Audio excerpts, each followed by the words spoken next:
As you can see, we do a lot of fuel tanks and we do a lot of production and batch work for a lot of the companies in the area, whether it's car vehicles or whether it's laser cutting machines or whether it's just general fabrication or people that just can't do welding and you want assistance on that, so we help them. We take pride in our standard of aluminium welding as well. We have got a first class reputation in our classic vehicle repairs.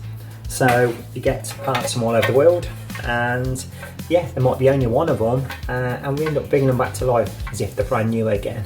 And when we work for a lot of the local companies doing production, like the fuel tanks and other stuff, we pride ourselves on making it 100% guaranteed quality and always a turnaround within a couple of days that you guys ask for. Also, when I do these classic bike parts, these parts are absolutely wrecked a lot of the time, but they are absolutely priceless. Obviously that part has to stick originally with the bike, so they can't get another part. So unless I put it right, and when you know they don't think you're going to do what you do, and then you actually pull a corker out the bag when they turn up, I'll never get fed up of seeing the look in their eyes and the thanks I get. So I'm very, very pleased that that's in a good condition now. And if there's any more you need, just give us a shout.